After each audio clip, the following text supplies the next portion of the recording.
Kat'ın yeni bölümüne hoş geldiniz. Bugün yine karşımda kızıl saçlarıyla göz dolduran, markaları sıraya sokup ondan sonra da mütevazı davranıp aman biz efendim o kadar dinlenmiyoruz ama işinizi çözeriz diyen dijital dünyanın gurusu sevgili Esra Gençkaya var. Teşekkür ederim. Rica ederim. Yani benim de karşımda aynı gün sanatçıya moral verip bir yandan da muhasebeye rakam geçirmesiyle tamamıyla menajerliğin multitask'ını oluşturmuş Sinem Türkmen var. Daha ne diyeyim ya? Değil mi? Görüyorsunuz ne kadar birbirimizi güzellemeyi çok sevdiğimiz Evet, dönemlerde biz olduğumuz. buradayız ya. Siz Biraz daha buradasınız. devam edebilirsiniz. Ve bugün yanımızda sevgili...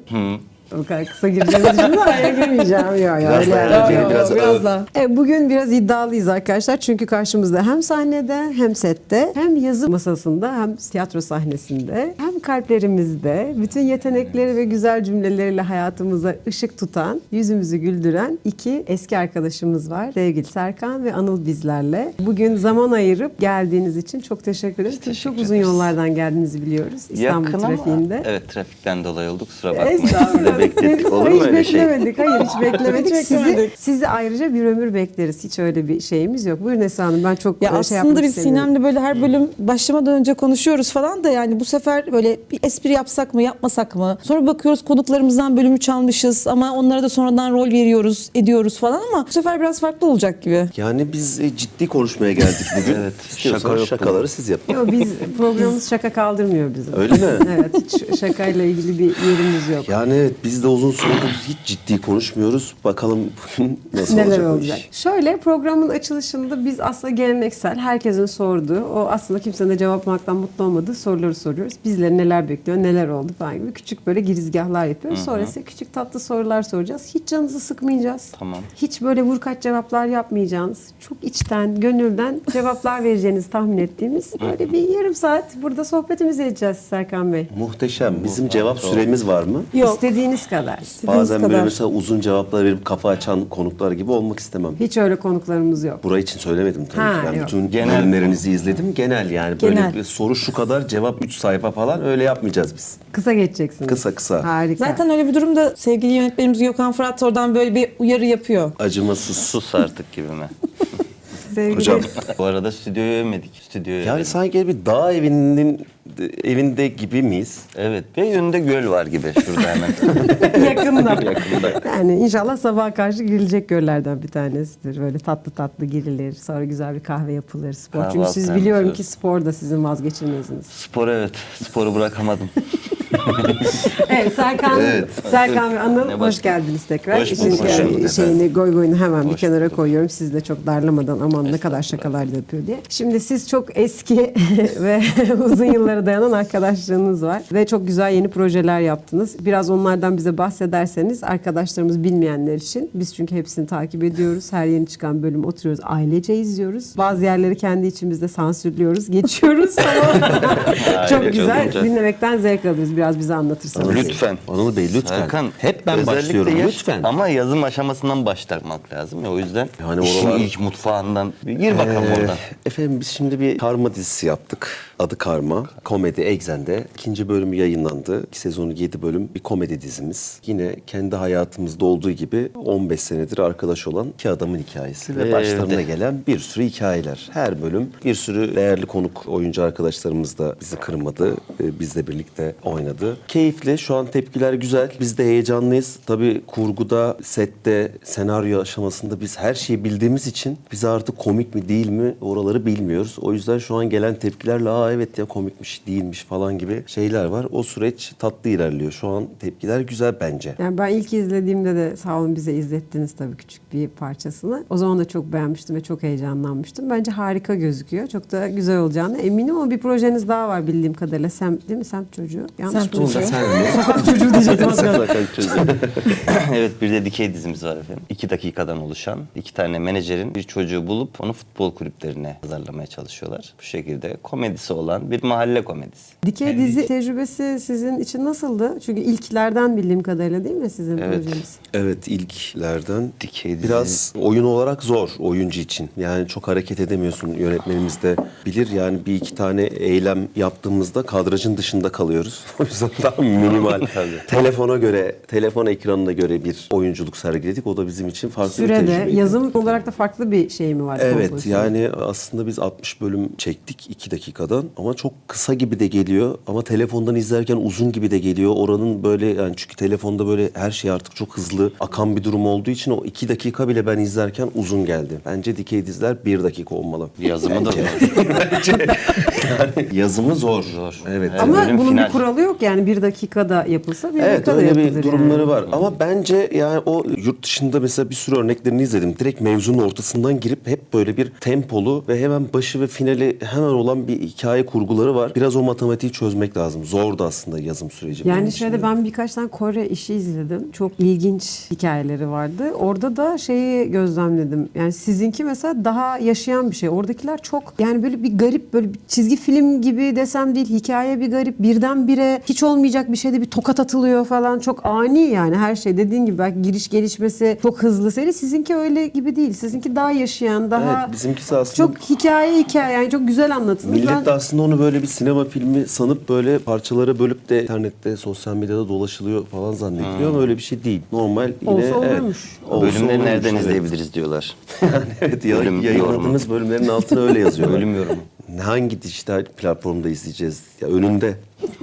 Ve altında da yani 1. bölüm, 2. bölüm diye de yazıyoruz yani. Ama zor İnsanlar da alışık. birdenbire. Evet, yani. Çünkü Alışık bunun aslında olmadıkları kendi için. içinde bu sistemin de bir lansmanı yapılmadı ya. Aslında dikey dizi şeyle ilgili bir bilgi yok kimsede. Dolayısıyla bunu sormaları da çok anormal çok değil bir haklılar yandan. canım. Evet yani. O Yani zaten bir Koreleri gördük. Galiba Amerika'da da böyle Amerika'da da Türkiye'de var. ekrana, yani Türkiye ekranımıza düşen işte Türkçe dublajlı ya da altyazılı hallerini bir gördük. Ama onlar da çok kısa, sanki böyle bir anda bir furya, böyle bir dönem oldu yaz başı gibi herhalde. Sonra kesildi onlar da ve arkasından bizim Türk yapımı işler girince de bence alışık olmadıkları bir şey sonuçta. Ya aslında daha bir sürü girecek, yaklaşık böyle 50 tane çekilen dikey dizi var. Çok fazla Yavaş zaten yavaş kastı da girecek. yapılıyor. Aslında millet böyle alışabilir. Sever mi sevmez mi bilmiyorum ama bir alışma sürecine ihtiyaç var orayla Sizce ilgili. bunun sektörel olarak bir handikapı var mı? Oluşturabilir mi öyle bir handikap? Yoksa çoklayıcı bir şey mi olur? Yani diğer Çoklayıcı olur operasyonlar dönerken bu çoklayıcı bir şey mi olacak? Yani aslında oyuncular, yazarlar, yönetmen için başka bir kapı oluyor aslında o. Daha seri, hemen çabuk tüketilebilen bir iş kapısı. Bence bizim için bir handikap değil.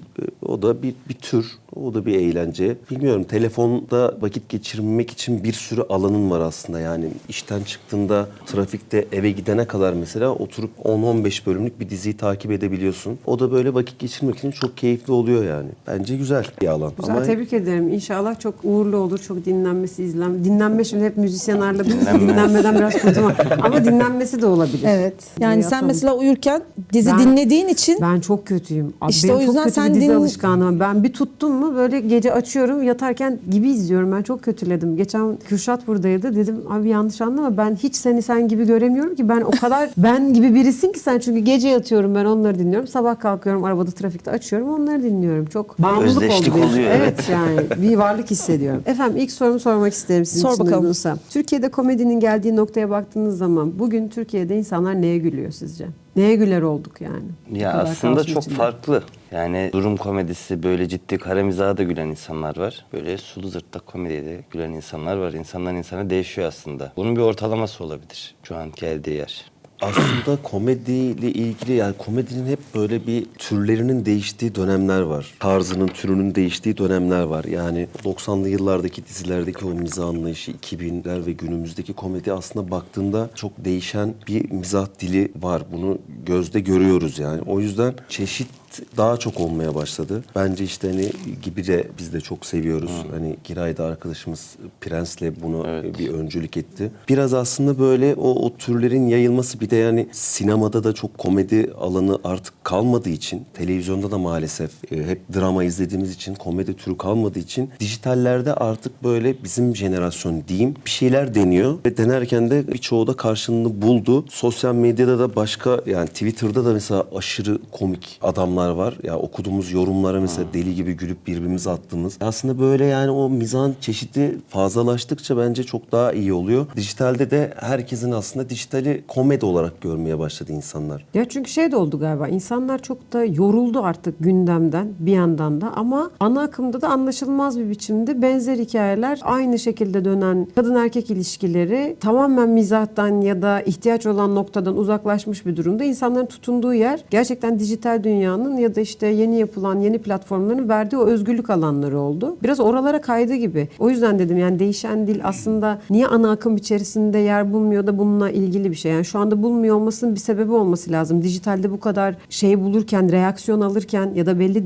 tüketici hedef kitlesine giderken ana akımda hiç yer bulamaz. Yani Avrupa Yakası falan en son güldüğümüz işlerden biri olabilir herhalde ya da güldüğümüz demeyelim. Belki o kadar birçoğu için komik bile olmayabilir ama bir ihtiyaç noktasında güldür güldür mesela. İnsanlar evlerinde yani hep güldür güldür açıp ana akımda çünkü ona ihtiyaç var ama onu karşılayacak bir altyapı yok. Ya da şeyden olabilir mi? Bu da başka bir soru olabilir tabii. Dizilerde genelde popüler oyuncuları oynatıyoruz ve belki onlar komedi mi yapmak istemiyor? Ya da komedileri iyi olmadığı için o diziler mi tercih edilmiyor? Öyle bir şey olabilme ihtimali var mı? Yok ya televizyonda komedi alanı kalmadı. Maalesef yok. Çünkü artık bizim işler biraz dünyada da çok yayıldığı için bir sürü ülkeye de satılıyor işlerimiz. O yüzden bizim tabii kendi Türk mizahımız yurt dışında maalesef karşılığını bulamıyor. Ya da denemedik bunu bilmiyoruz. Ama mesela şu an Giray'ın Prens falan yurt dışında altyazılı bir sürü yerde izleniyor. Ama televizyonda bu biraz zor. Yani televizyonda daha bizim kültürümüze ait daha kadın erkek ilişkisi, daha aile işleri Daha yurt dışında çalıştığı için maalesef yapım ve kanallar da belki kendilerine göre haklıdır. Yapacak bir şey. O yüzden televizyonda komediyi bir daha görüleceğimizi zannetmiyorum dizi olarak. İnşallah o kadar olumsuz bir senaryomuz olmaz ya olsun. Keşke olsa. Türk televizyonları size sesleniyor.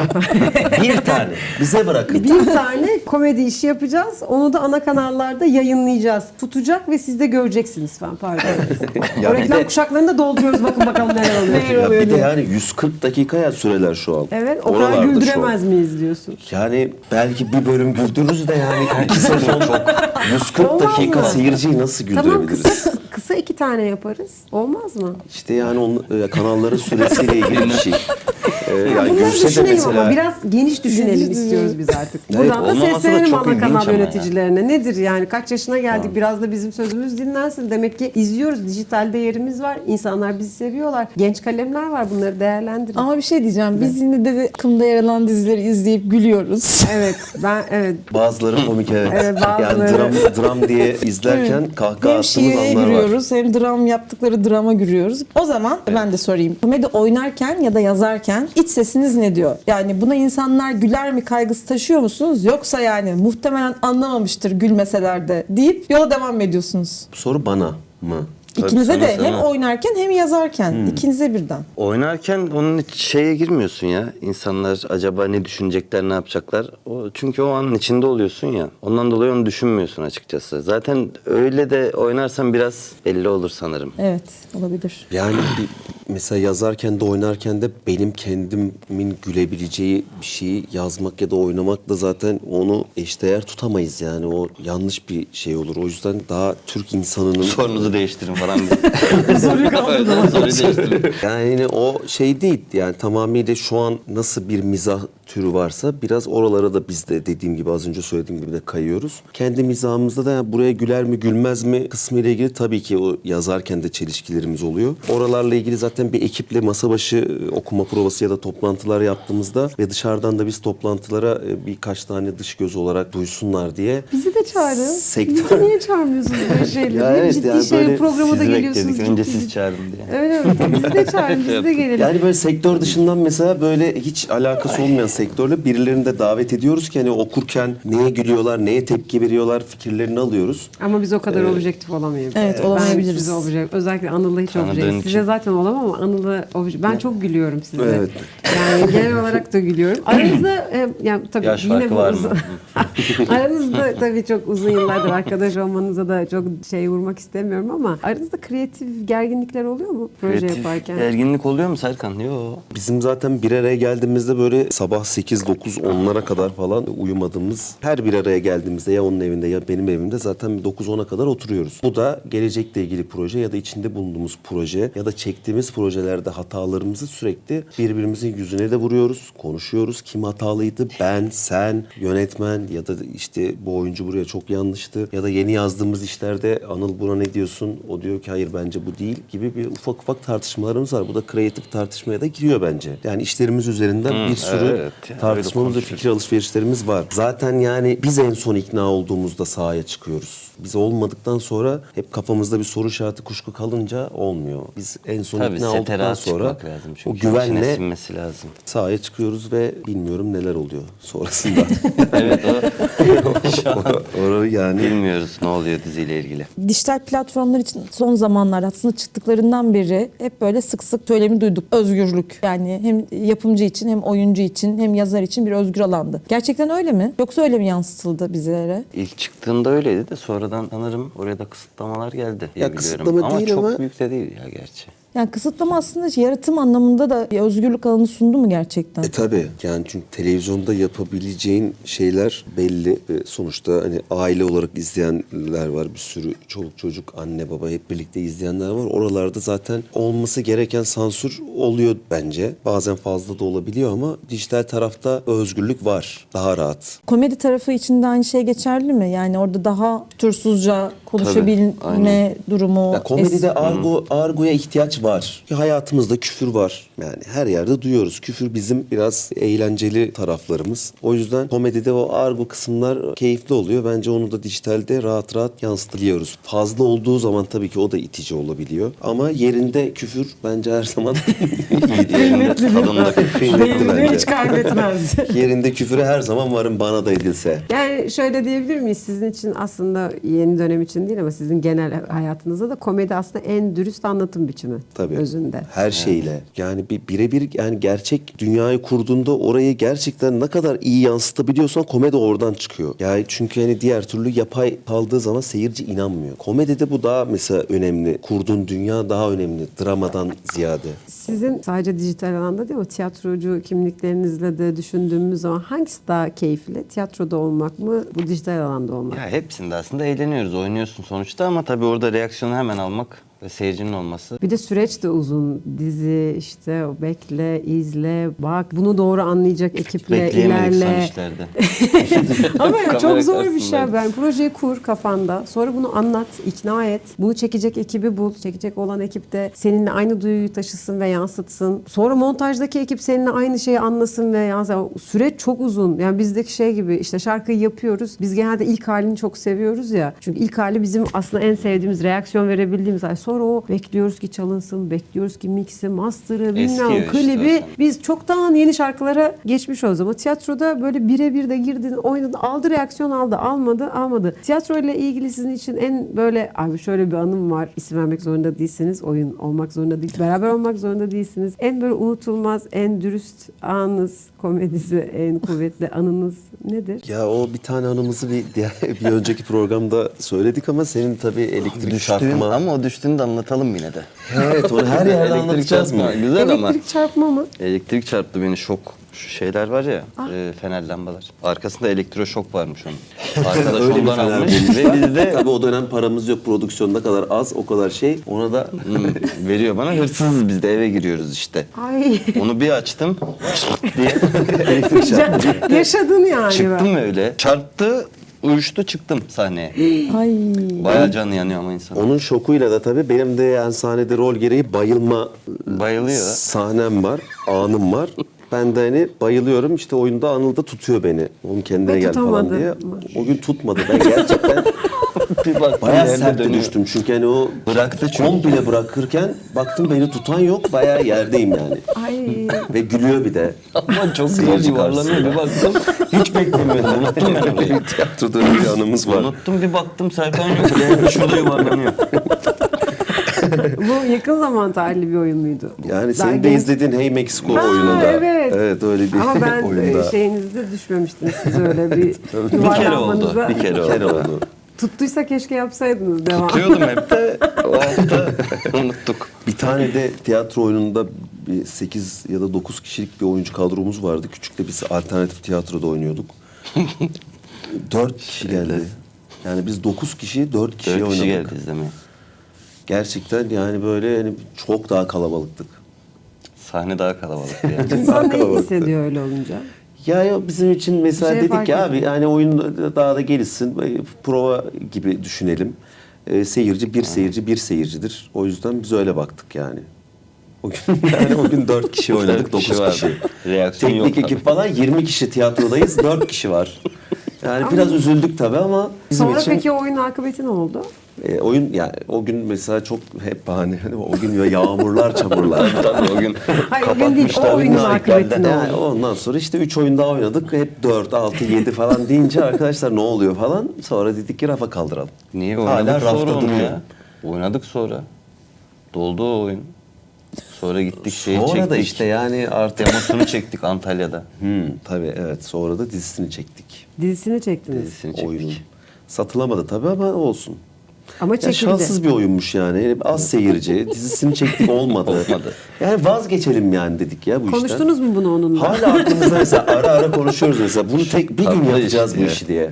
Demek ki Güzel doğru işte. zamanı değil, kısmeti Doğru değilmiş. zamanı değil, Böyle bir evet. şey var ama değil mi ya? Her işin bir kısmeti var, her işin bir zamanı var. Bazen bazı şeyleri kuruyorsun ve zamanında olmuyor. Demek ki başka bir zamanı olması Evet, gerekiyor. ben o Bazen enerjiye inanıyorum ya. Mesela yani istediğin kadar doğru proje yaptığını düşün. Mesela yazdığımı diyeyim ben kendi açımdan. Doğru ekip, doğru enerjiyi yakalayamadıktan sonra o işin çok zor. olmuyor. Ben geçen de böyle bir eleştiri aldım sevgili Gökhan Türkmen'den. Ben böyle proje olduğu zaman çok şeyim yani. Tam o Karadeniz damarım. Hadi onu yapalım falan. O da dedi ki ya sakin ol ya. Ya sakin ol. Ben daha bunu düşüneceğim. Daha yaşayacağım. Ama yok yani bazen işte o zaman da şey işte o enerjilerin birleşmesi lazım. O birleşmiyorsa o olmuyor. Birleşiyorsa müthiş bir Evet. şey evriliyor ama çok zor. Sizin işiniz de zaten çok zor. Başka ne zorlukları var sizin bu İşte yani- işinizin? Ya o, Biraz da bunlardan sakin bahsedelim. ol bizim için geçerli olmuyor maalesef. Yani ailen, arkadaşların hep bizi bir yarış halinde gördükleri için yani bizi daha doğrusu bir yarışa sokuyorlar sektörde. Başka komedyenlerle ya da işte o dalda kim Tabii, varsa. kıyaslama var, Hani yarış böyle. bak o onu yaptı, bu bunu yaptı. Hadi işte hep bizi bir acele. Yani o yüzden de ben mesela bir ayda falan senaryo 3 ayda yazmam gerekeni bir ayda yazıyorum. Hemen hayata geçirmenin derdine düşüyorum maalesef. Çünkü çevremde birçok oyuncu arkadaşım, yazar arkadaşım da öyledir. Çevrede hep bir seni düşürme şeyi var. Abi niye duruyorsun? Ya durmuyorum ben yazarım, düşünüyorum. Bir şeyi kafamda tasarlıyorum önce yani ama hep böyle dediğim gibi hep bir mobbing var. Ailem de dahil. yani, Şimdi onlara sesleniyoruz. çünkü bir yandan da yani maddi tarafın da bir gelmesi lazım. O yüzden yani hep bir Ama bu baskı var. konuda O baskıya yalnız maruz. değilsin. Hepimizde Tabii canım aynı yani, şey bir var. sürü. Yani bu çağın şeyi artık işte ya Belki de yok doğru mu şöyle yapıyorlar. ana kanalda bir oyun, bir rol falan. Var bir şey yapıyoruz diyorsun. Ha iyi bakalım. İyi, diyor. Bak o oraya evet. girmiş falan diyor. Girsin ha yani onun kaderi kısmeti yani girecek tabii ki ya mutlu da oluyorum mesela yani şu an komedide bir sürü arkadaşımın çıkması ve çok güzel noktalara gelmesi benim için kıskançlık olamaz. Bana da yol açıyor yani.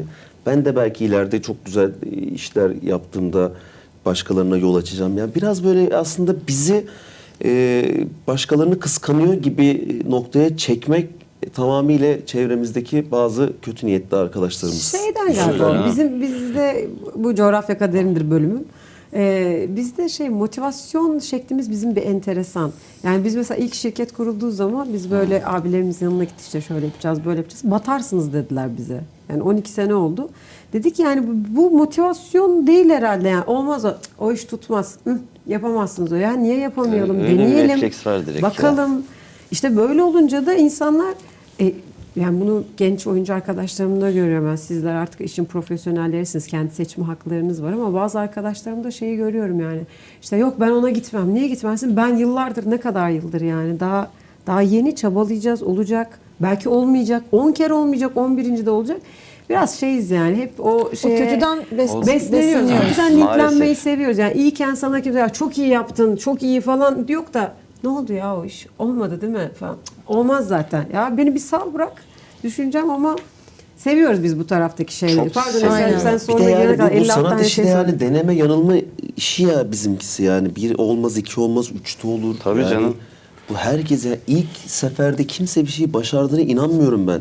Dünyada da bu yani. İlk daha yaptığı şeyde başarıyı yakalamak, Bir de onun karşında olmak. kıstası ne Var ki? mı böyle bir örneği? Bir yandan İşte evet, kıstası onun- ne? Yani neye göre bir Başarının başarıdan değil mi? bahsediyor? Evet.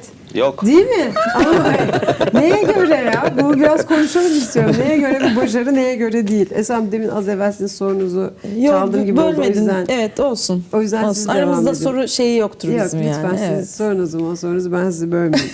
Çok güzel anlaşıyorsunuz. Öyleyiz ya. maalesef. Ne yapalım artık. Evet yani bize ikili diyorsunuz ama bence siz Evet.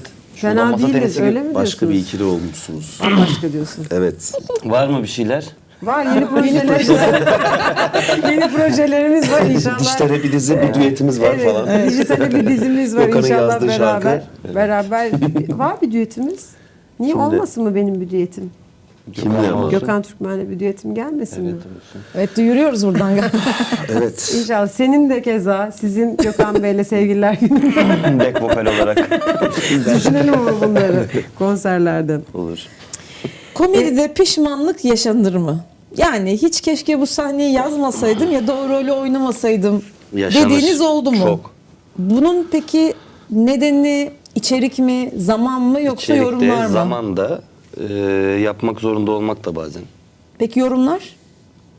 Yorumlarla alakalı değil. Sen zaten biliyorsun çünkü. Ha. Yani yoruma kadar. Tabii şimdi sizin özel hayatınızda da bir sürü arkadaşlarınız var. O arkadaşlarınız içerisinde ortamlarda hep böyle sizden bir beklenti vardır. Komik olmakla ilgili yani sizden hep bir şaka, hep gözünüzün içine bakıp benim gibi acaba ne zaman şaka yapacaklar? Karşı taraf da yapıyor genelde. Böyle Zaten bir baskı var mı üzerinizde? Yani dediğim gibi yok aslında öyle bir baskı da hep karşı taraf şaka yapıyor. Şimdi sadece oradan aldığı için seni hani komik kişi olarak oradan hep şaka yapıyorlar seninle. Normal bir konuşma olmuyor. Ben de Onlar da komiyim genelde. der gibi. Ben de sizdenim gibi yani. Ben de sizdenim bizim de aslında. mizahımız var gibi. Ben de sizi güldürebiliyorum derken aslında biz yalan gülüyoruz. O yalan gülme evet. Böyle yalan gülme, resmi altını çizelim. toplantı masalarında o şakayı yapan ablalar, abiler olduğu şakasına zaman gülmek şuralarınız zorunda ağrı. olduğun klasmanda insanlar var ya. Şakasına gülmek zorundasın. Gülmezsen bir sürü olaylar olabilir.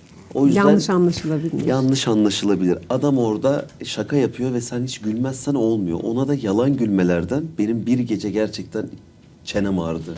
Yalan gülmek kadar zor bir şey yok. O yüzden şaka ya yaparız yani duruma göre şaka yapıyoruz zaten de yani illa yani mizahla uğraştığımız için illa o masada 2 tane şaka yapılır. En enerjin düşük olduğunda, moralin bozuk olduğunda da. Ya benim de moralim bozuk. Yani neyim var? Şakayı bir Dön de aramıza. kahkahayla yapıyor zaten. Gülmek zorunda kalıyorsun. Dön Kendi aramıza. şakasına gülerek. Tabii.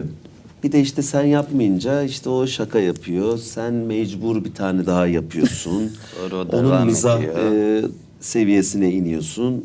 Senin de mizahın yok oluyor. Eve geliyorsun. Diyorsun ki Kara yani bir ben deyip bu gibi. adamla ne yapacağım? Yani hayatımızdan çıkaralım mı, görüşmeyelim ya bu kadınla ya da. O yüzden biraz zor. O baskı var. Peki bir şey sorabilir miyim? Ara bir soru soracağım. Benim çok sevgili bir arkadaşım var. Serkan Ölçer. Sizinle tanıştırmıştım bir keresinde. Serkan mesela hayatı boyunca başına gelen olaylar hep komik ve bunu anlatırken de çok doğasında aşırı zevkle ve eğlenerek anlatıyor. Sizin bu mizahla buluşma hikayeniz nasıl oldu? Sizin de mesela çocukluklarınızda yani böyle bir çok eğlenceli, çok komik anılar bir şey. Hani öyle bir şeyle mi buluştu yoksa nasıl gelişiyor? Yani insanın mizah duygusu nasıl gelişir? Yani o Yani şu abilere dönüp bir fikir vermek açısından soruyorum. yani aslında o doğduğun mahalle, semt, şehir, aile yapısıyla ilgili bence. Ya çok gergin, daha bürokrat bir ailede doğuyorsan zaten mizah yapmak çok zor oluyor. Ama benim mesela yani doğduğum yerde, doğduğum ailede amcamlar, dayımlar, kuzenler hep bir durumun içinde şaka vardı, mizah vardı ve onlardan çocukluğumdan bu yana hep göre otomatik olarak ben de şaka yapabilirim, güldürebilirim, taklit yapabilirim gibi yerlerden böyle başlayıp aslında böyle bunu da zamanla okulunu okuyup mesleğe döndürme. Evet ya bir sürü aslında benim hayatımda komik anı, malzeme var ve ben bunu niye mesleğe döndürmeyeyim? Zaten küçüklükte o küçük hayaller başlıyor. Evet ben tiyatrocu olabilirim, oyuncu olabilirim, yazar olabilirim. Okuldan da ufak bunun eğitimi ve sahneye çıkmalarla başlayınca aslında tamamıyla dediğim gibi yani o doğduğun semt ve aileyle ilgili bence. Ya ben mizahımı mesela dayımlar, amcamlar, abimlerden almış olabilirim. Çok gözlemledim onları. Babam da restoran işiyle uğraşıyordu. Oradaki ustaları da çok yani otomatik olarak bir sürü insanın gözlemliyorsun ve sana oradan bir sürü malzeme aslında bilinçaltına birikiyor. Birikince de bunlar gün yüzüne ana olarak çıkınca bunları da bir yerlerde anlatıp gülünüp tepki verilince bir şekilde diyorsun ki bunu ben bir mesleğe, paraya döndürebilirim. Ayrıca O senin yüzden- hikayen de o kadar komik değilmiş gibi. Benim hikayem daha komik. Aynen öyle. O yüzden biraz böyle o aile yapısı ve yaşadığın yerle ilgili. Sizin de mi Tabii öyle oldu? Aynen. Büyüdüğün ortamın çok etkisi var. Ama tabii yani senin de orada bir farkındalığın oluyor. Yani onu almak, Geliştirilebilir bir şey o zaman mizah. Doğru mu? Mizah duygusu geliştirilebilir bir şey mi? duygusunu bilemem de geliştirilebilir bir şey tabii ki her şey gibi. Ama o zamanı, timingi, oyun o sende olan bir şey. Onu çok geliştirilebileceğini düşünmüyorum yani. Yani hiç şansımız yok Esra'cığım görüyorsun. Hayır ben Ya. sizin için lütfen. Hiç şansımız yok. Olur mu öyle şey sinemada? Çıkınca diyecekler ki şuralarım ağrı Vardı, abi. evet. Kardeşim. Yalandan boş gülmüyorum. yalandan. Benim bu arada. Şimdi Senin mimiklerin komik o yüzden gülüyorum. Teşekkür ederim, Şakan çok komik sağ ol. olmasa da bazen mimiklerin çok komik oluyor. Teşekkür ederim. Bak onur oldum gördünüz mü? Pardon. Sinem'in sorusuna aslında ben de orada pas aldım. Sizin kendi ortak üretim yolculuğunuzda komedi mi sizi bu kadar iyi arkadaş yaptı yoksa bu arkadaşlık mı komediyi Siz devamına iyi arkadaş getirdi? mısınız bu arada? İkisi de var. İyi arkadaşız. Biz evet aynı sınıfta okuduk. Bir sürü tiyatrolar yaptık. Kulislerde, setlerde bir sürü zamanımız geçti. Yani aslında baktığında yaklaşık 16-17 yıldır arkadaşız ve okulda bir sürü arkadaşının olduğunda o bir kafa dengi birini ararsın ya ilk haftalarda. O kafa dengi arkadaşı da biz hani birbirimizi öyle gözlemleyip bu adam benim kafa, o benim kafa, tamam abi biz buradan bir sıyrılalım şu diğer tayfadan. Bir durun Böyle siz. bir kendi içimizde böyle bir dünya oluşturduk. O yüzden de o yıldan beridir hep böyle küstük, barıştık, kavga ettik, bir sürü şeyler oldu ama yani muhabbet, daha doğrusu hani mizah deyip durmayalım ama o muhabbetin akışından keyif alıyorsan ve sıkılmıyorsan o uzun yıllar gidiyor. Bu işe de yansıyor. Evdeki muhabbete de yansıyor. Mesela Anıl'la çıktığımda çok eğlendim. Eğlenceye çıkıyorum mesela. Onunla çıktığım için aslında biz eğleniyoruz kendi içimizde. Dünyanın en kötü ortamı da olsa biz kendi içimizde eğlence bulabiliyoruz. O yüzden ben onun kulağına bir şaka, o bir şey, dışarıdan gözlemlediğimiz bir şeyi birbirimize anlatarak aşırı gürültülü yerde kendimiz içinde eğlenceyi buluyoruz. Her ne olur. Bu cenaze ortamı da olabilir. Yani bir cenazenin ortasında da biz ufaktan bir bakışımızla bile birbirimizi eğlendirebiliyoruz. Ya o yüzden soru neydi Teşekkürler ya falan Anıl. diye. Ve kapı Teşekkür açılıyor. ederim. Evet, Teşekkürler. aslında öyle bir durumumuz var. Belki Evet. bununla bağlayacak olursam şimdi ikiniz bir masaya oturdunuz ve bir proje geliştiriyorsunuz. Burada hanginiz kuralına göre oynayalım, şimdi bu beklenti bu, bunu yapalım diyen daha reel taraftan bakan hanginiz daha hayalperest oluyor? Ya da bu dengeli Hanım bir masada hikaye. yok zaten. Onu bir... Da şeye göre değil ya, kurallara göre hiç yani öyle Olmuyor yapmadık zaten. yani. Ona gülünür, şimdi şu var, şunu yapalım gibi değil. Hep yani kendi Yani sadece içimize gülme sinen- için demiyorum bunu ama proje için. bizde de mesela yani biz Daha de açık aslında böyle konuş çok Sinem. tam biraz daha açık konuşuyorum, çok özür dilerim herkesten. Yani bizde de mesela biz böyle çok kalabalık olmayan ama kendi içinde iyi anlaşan, uzun yıllardır arkadaşlıklar yapan insanlarız. Ben mesela daha böyle hararetliyimdir. Esra bana der ki ya Sinemciğim bir saniye bir dur öyle değil. Ya da işte burada niye o kadar cozdun kızım bir sakin ol falan. Ya da ben ona Esra sen ona şimdi öyle yükseldin ama sen de haksızsın derken bile yükselen biriyim ben. Böyle bir denge var. Sizin tarafta o dengeyi yani kim daha kontrollü bu anlamda?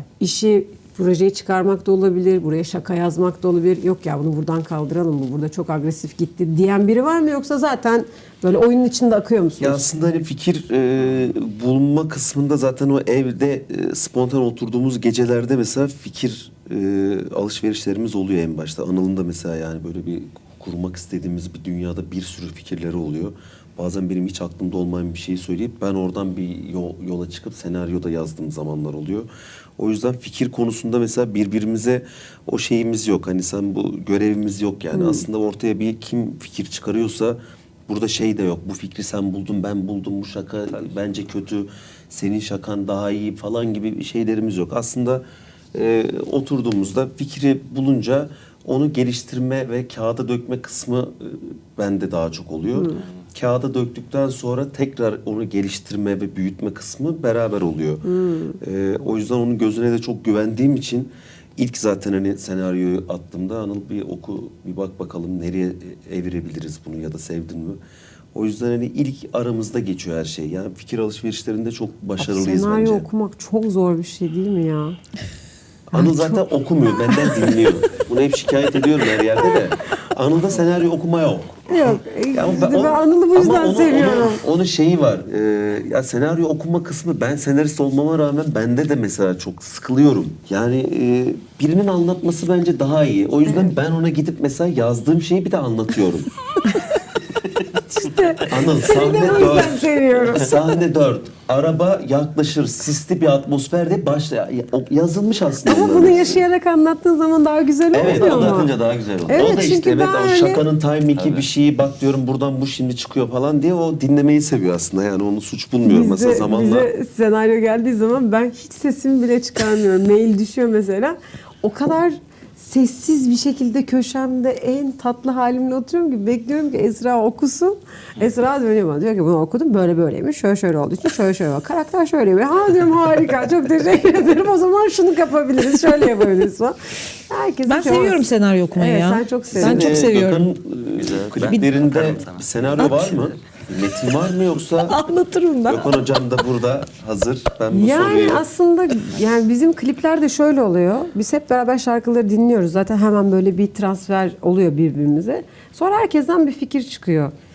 Ama genelde Gökhan kendi işlerinde işte Gökhan Fırat'la beraber yapacaksa onlar bir dünya kuruyorlar. Biz o tarafa çok girmiyoruz. Çünkü onların kendi aralarında uzun diyalogları oluyor. İşte ben o uzun diyaloglarda çok olduğum zaman çok yıpranıyorum. Çünkü o kadar uzadığını düşünüyorum ki bana göre ben çünkü o işte o tez canlı olduğum için diyorum ki tam bulduk işte hemen kuralım, çizelim, storyboard, moodboard her şey hazır olsun ve akalım. Onlar daha ama onlar her konuda öyle. Burada dedikodunuzu yapıyorum bir kafa. Ya bir mesela motor alacaklar.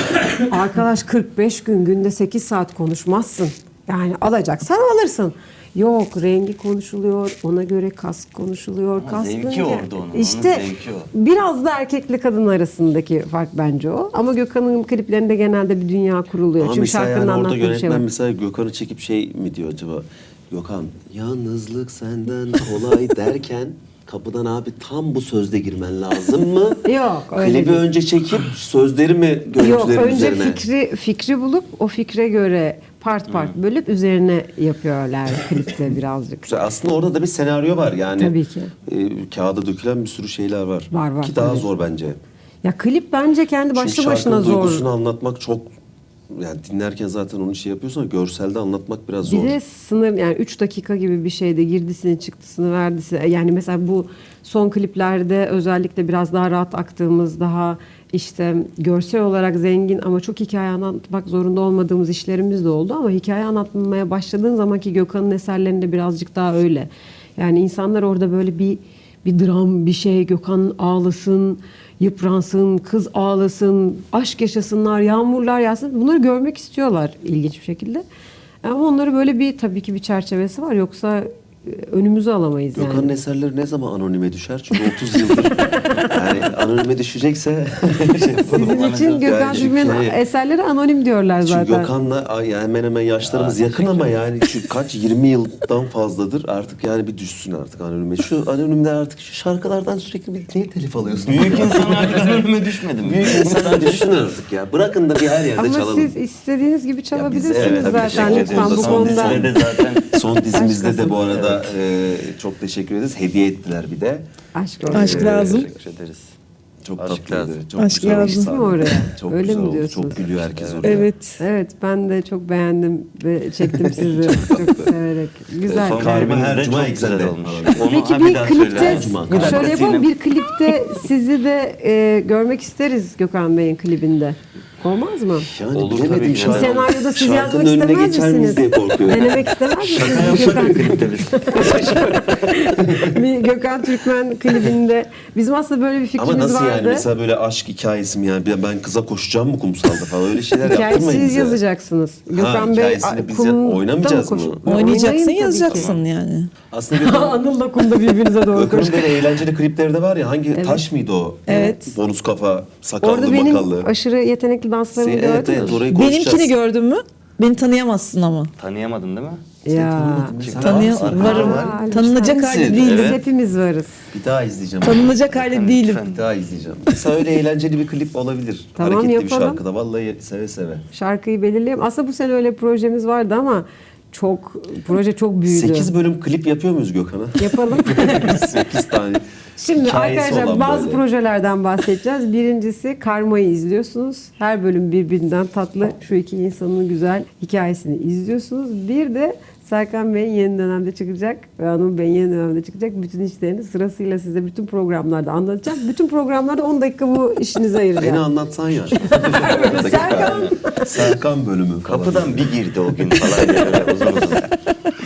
Ya harika. Ya bütün işleriniz çok güzel geçsin. Sizi çok seviyorum vallahi yani olduğunuz ortamda bence bu sadece bir şaka yapma durumu değil ama bir enerji katma hikayesi var sizde yani o sizden vazgeçilmesiniz. Artık insanlar da gözünüz içine bakacak ve bir Şaka latife yapacak. bekleyecek yani şaka Evet, yapacak. şaka yapacak. Yapılacak onlar. Çünkü Benim zaten iç cebimde böyle 4-5 tane hazır şaka var mesela. Her ortamda da bir şey yiyor. söyleyeceğim.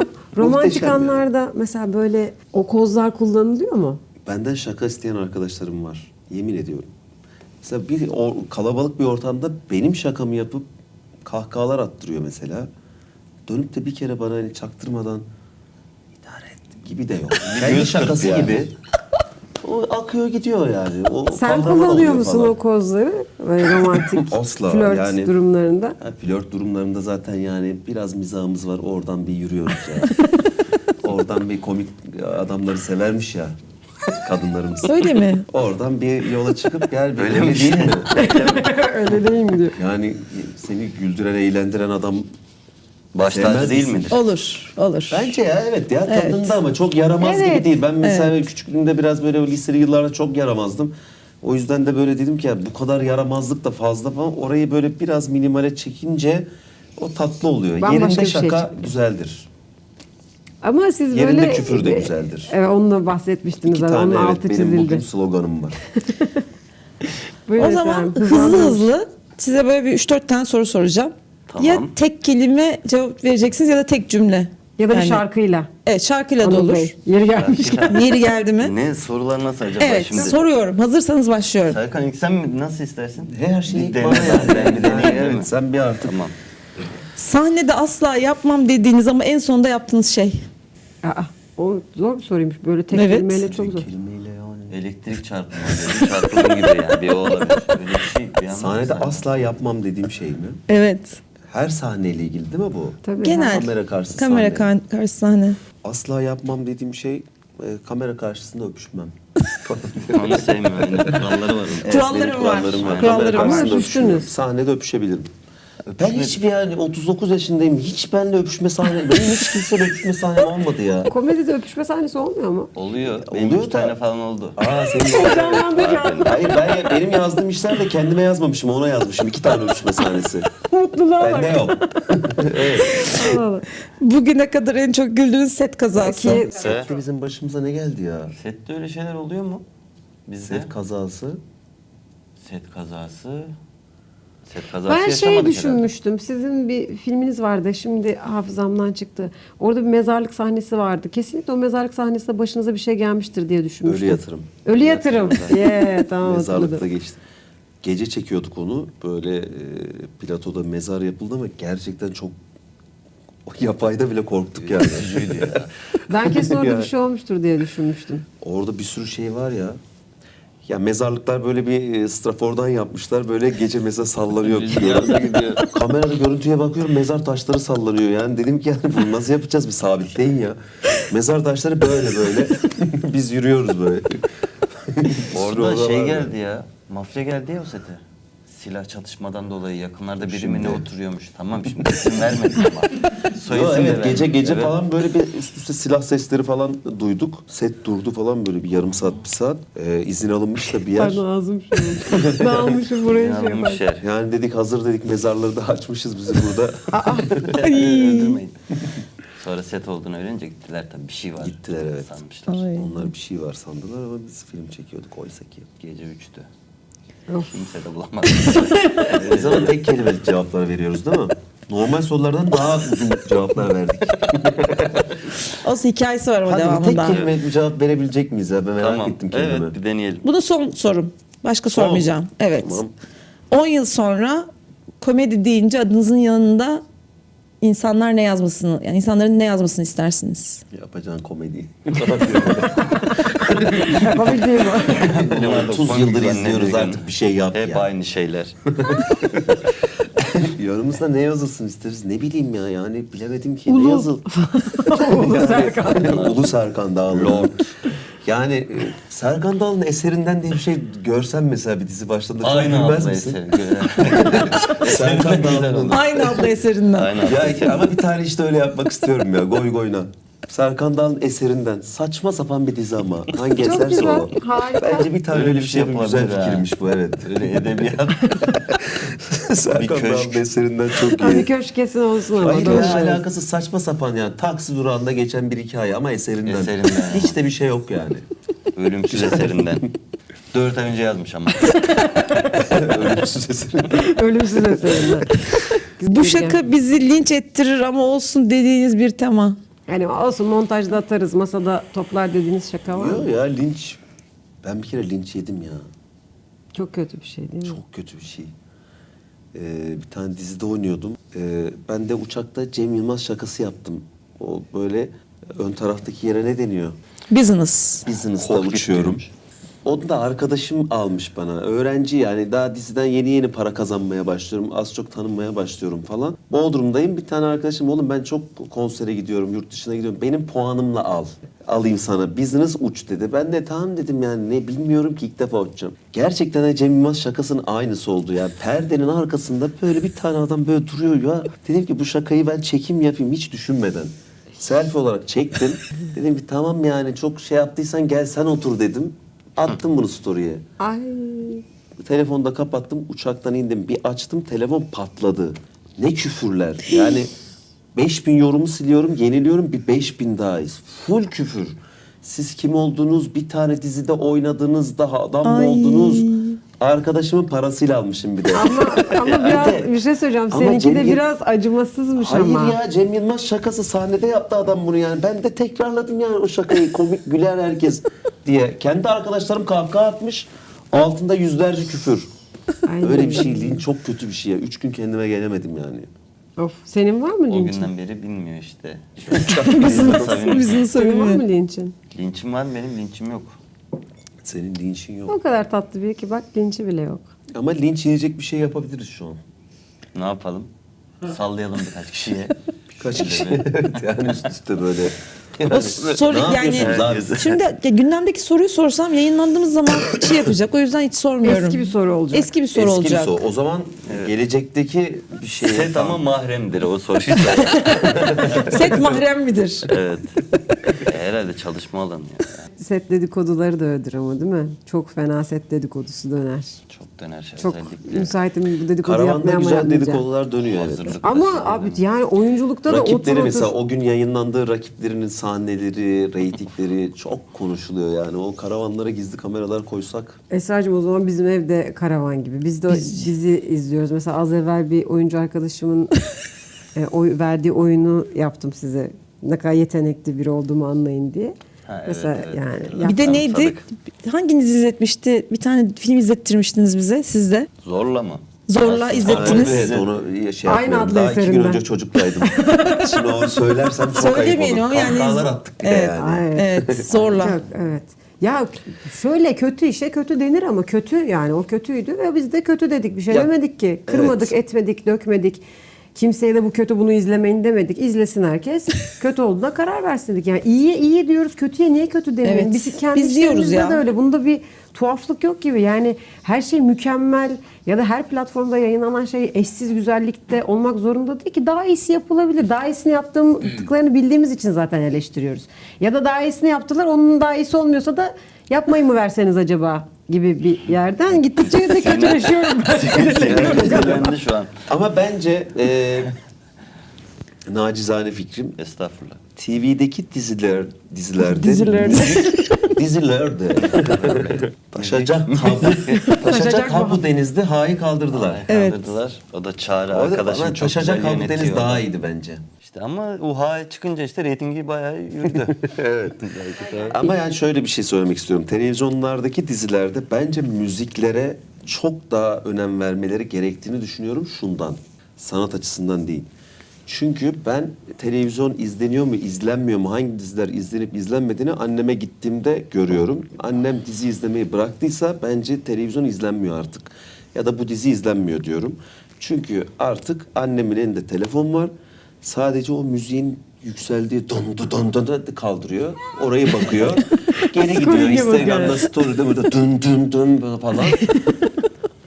Bence müzikler çok önemli televizyon. Kesinlikle. Sürekli mesela o gergin bir şey falan yani sürekli bakarsın. Yoksa onun dışında 140 dakika annem önemli müzik anlarında Abi çok sahne izliyor. kötü bir yere geldi ama eskiden gerçekten haberdi, çizgi film vardı, ne bileyim late night show vardı, bir şey vardı. İşte talk show vardı. Şimdi hiçbir şey yok. Yani alternatif hiçbir şey izleme şansın yok. Bir de işler de yine geçen bir oyuncu arkadaşlarımız geldi. Onlarla da yani bence bunu konuşmakta da bir sakınca yok. Gerçekten yani herkesin tabii ki emeği sonsuz ama ya bir dönem işi yapıyorsan gerçekten hakkını vermek lazım. Yani dönemi değiştirmek değil. Eğer değiştireceğin bir dönem yapıyorsan okey. Ya da işte bir bölge işi yapıyorsan da şiveyi çalışalım ama yani bakalım da ona da nasıl Ben yorum olur yapmıyorum, acaba? linçi sen Yani yiyeceksin. ben bunda linç yiyeceğim bir şey yok. Bu benim kendi atakültürüm arkadaşlar. Bu konuda lütfen arkamda olun. Bugün Kat'ın bu bölümünde sevgili Serkan ve Anıl bizimle beraberdi. Onları gerçekten çok seviyorum. Yaptığınız her işi çok özenle ve çok sevgiyle yaptığınızı biliyorum. Birbirinizi çok sevdiğinizi biliyorum. Biz sizi çok seviyoruz. Bugün bizi yalnız bırakmadığınız için çok teşekkür ediyoruz. Duygulandım, Varsa ne bir güzel sözünüz konu. almak isteriz. Yoksa bir sözünüz şu karşımdaki kızıl saçlı dev karaktere bırakacağım. En son kapanışı sen yapıyorsun. Efendim bizi davet ettiğiniz için biz teşekkür ederiz. Çok keyifli, çok eğlenceli. Stüdyonuz, programınız çok güzel. Ben her fırsat bulduğumda izliyorum. Gelen konuklara göre değil, sizin için izliyorum. Sizin Teşekkür muhabbetiniz ederiz. için. Ama Teşekkür ederim. güzel muhabbet, güzel program. Vallahi iyi ki çağırdınız. Teşekkür ederiz. Teşekkür İyi ki ederiz. geldiniz. Bizler de sizleri çok seviyoruz. Zaman geçirmekten de çok mutluyuz sizlerle. O zaman Şimdi güzel sizi bir kahve. after'da muhabbetimiz, kahvemiz devam Evet, edecek. devam Bak edecek. neler yapacağız Aynen. içeride. Evet, şimdi konuklarımızla biz aslında bugün birazcık sona doğru sektörün finali gerçeklerini... gösteri, ayakta evet, gösteri Yok, hiç öyle bir şey Ağzına denemedim. ateş çıkarıyor. Hiç öyle bir şey denemedim yani. Yapmayayım öyle bir şey ya. Ateş Ağzına çıkarma canım, Ay, çıkarmayayım ateş. ya. Burası biraz şey çünkü sıkıntılı bir ortam. Ağzına ateş çıkarsa Gökhan Türkmen beni ne yapar bilemiyorum. Şaşırarak. Şaşırır evet yani. Ya hocam bir böyle bir efekte falan bir ağzından bir yerden çıkar. Ne oluyor? Kameraya bir baksana. Ağzına Evet evet. Bir baksana ya. Sabitsin. Sabitsin. Bozma. Tığda çıkar işte orada. Ne olur Ne ya. yapayım? Böyle. Yana doğru, bu tarafa doğru. Böyle bir Bir de hoa yap bakayım. Hoa. Bir hoa. 3, 2, 1. Elle de destekledi. Şu an Sunumunu bile yaptı gördüm. ateşin. Harika. çok eğlendim. Ve kesmedik, bir kapanış alacağız Esra'dan. 3. Kesmedik. Başlayayım mı? Sadece 3 demek istedim. Tamamdır. Sinirler Çok tel önemli. tel oldu. Evet. Aynen. Sevgili Serkan ve Anıl'la Amalla mı dedin? Ne? Amal Çelik. Oğlum daha dikkat çekici ismim var. Lisede bir vardı. Harika ya. Amuz Çelik. 2, 1. Sevgili Serkay ve Amay. Tamam hocam. Ay sinirlerim bozuldu. yani Bu bölümü böyle kapatsak. Hocam böyle de kapanabilir. Kapanırsa ne? Bir şey diyeceğim. Şu kameraya Dinle- güzel bir kapanış alayım. Tamam bir sizden. şey diyeceğim. Dinliyoruz, kesmiyoruz diyoruz ama ben keselim. Evet. Bizim programın kapanışı mottosu şu. Dinliyoruz, kesmiyoruz. Sizden şu kameraya Sadece bir bakalım. kapanış alırsam öyle kapatalım bugün programı. Tamam. Şöyle yapalım. Güzel oldu. Sinirlerim çok bozuldu. Kapanış yapacağız. Ha konuşuyor muyuz? Nasıl? Sessiz. Sessiz mi? Hayır abi, dinliyoruz, kesmiyoruz. Ha diyeceksiniz. Esra konuşacak. Biz Kendinize sadece teşekkür dinliyoruz. edin. Kendinize teşekkür edin bir yerde. Katılayın. Ondan sonra programı kapatıp mottomuzu söylüyoruz. Dinliyoruz, kesmiyoruz. Anladın mı net? Kendimize teşekkür Ben de ederiz. bu parça arada. parça var çünkü. Buraya geldiğimiz için kendimize çok Teşekkür ederiz. Dinliyoruz, kesmiyoruz. Abi şu an Bugün bir biz hiçbir değişiklik şey- yapıp Sinem Hocam, mi kapatsa? Biz hiçbir şey yapmıyoruz. Şu an sadece oraya bakalım, dinleyelim. Esra kapanış yapacak. Kesmeyeceğiz orayı. Tamam. Hazırım. Kayıt akıyor, kesmedik. Tamamdır. Bugün sevgili Serkan ve Anıl ile sektör... Aa! Bitiriyorlar bana. Ya bir şey söyleyeceğim. Çok özür dilerim, ben tutamıyorum Neyse kendimi. Serkan ve Anıl'a çok teşekkür ediyoruz. Bizi güldürdüler. Bir türlü programı da kapatamadık. Şimdi onlar dinliyorlar. Biz de kesmiyoruz. Benimle konuşuyorum dedi. Şimdi dinliyorlar ne çocuk muyuz biz? Gün gelecek onlar dinliyorlar, ben dinleyeceğim. Ben kapanışı yapana kadar dinleyecekler. Söz. Kesmiyoruz, dinliyoruz diyor. Evet bugün bu program kapanmayacak ama hemen Gökhan Fırat'tan sevgili yönetmenimizden bu programı Kapatmasın. kapatmasını istiyorum. Evet dinliyoruz, kesmiyoruz.